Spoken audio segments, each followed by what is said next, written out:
Hello and welcome back to The Social Bullet. It's 2018, the year for social media, so stick with us for the latest news, tips and trends for your social media. First up this week, the news is just in that the Snapchat redesign, which was launched in about November, December time last year, has been an absolute flop.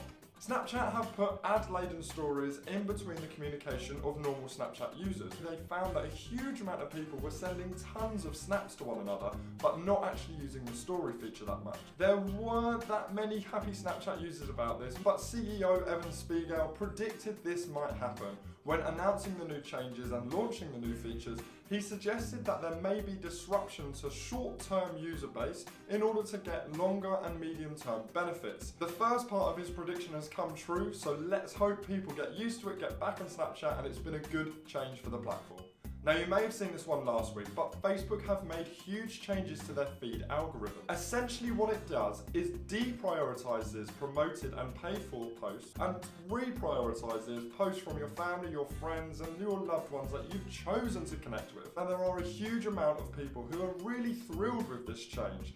Facebook is meant to be there to connect the world, so putting the communication back between the people they're connecting with is essentially what people really want. But the publisher community have had mixed reactions to this. It means that the available ad inventory is likely to be less on the platform, which, if people are still getting the same return on investment, the prices will actually go up. We spoke exclusively to Jungle Creations, one of Facebook's largest publishers, who seemed relatively unfazed by the change. They, along with many other publishers who produce original content, say that it just means that the content that they work hard to create will actually be boosted higher in the rankings as it's organically shared by users who really are engaging with it. Hopefully this change will benefit everybody and see a decline in the content that actually we're all a bit tired of seeing again and again month on month, and really encourage publishers, brands and people trying to communicate with us on Facebook to produce really value-adding, engaging content. Now, turning our focus onto your social media, here are our top picks for the hashtags and trends likely to receive the most amount of attention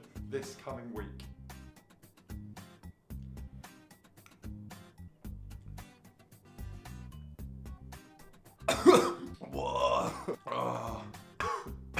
Man, that's not the best breakfast for a Monday morning.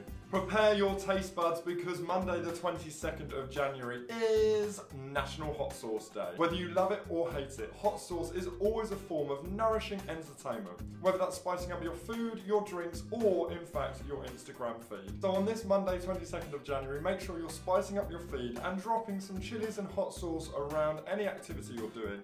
This is not the Social Bullet. My name is not Mike. This is not a chair. I do not have any post-it notes on my face. Thursday the 25th of January is not Opposites Day. Okay, it is Opposites Day, but you get what I was doing. Opposites Day. I find this one quite fun because it gives you the opportunity to basically just say anything, whether it be true or false, and it kind of is right. Granted, it can be quite confusing for people who don't know it's Opposite Day, but I think it's actually our responsibility as social media marketers to make sure everybody knows. So actually use opposites on your feed, use opposites on your communication, but just make sure you tell people afterwards. I hope you all have an awful Opposites Day on January 25th.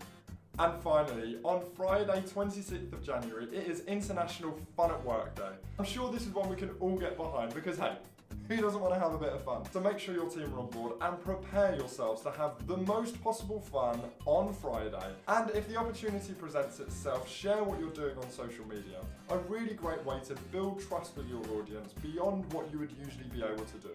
And finally, to make sure you're enjoying your week on social media, we highly recommend checking out the social accounts of James Fridman, often at FJamie013 on Twitter and on Instagram. With over 1.2 million followers on both of the platforms, it's a testament of how great his social media feeds are. Essentially, this guy is amazing at image editing, so his friends, community and followers send him images with quite simple requests on how they'd like their photo edited. Jamie always has an interesting take on what they want and posts his responses onto his social media feed. It's fair to say they are all absolutely hilarious. So if you want a bit of entertainment and you have 5 minutes to spare sometime in the day, head on over and enjoy the entertainment which will undoubtedly ensue.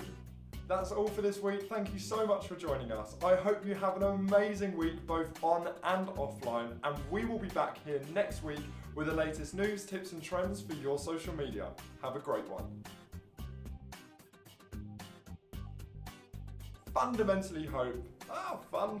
Now, I fundamentally hope this is one that we can all get involved in. Okay, that was an accidental pun and it was rubbish. Take that out.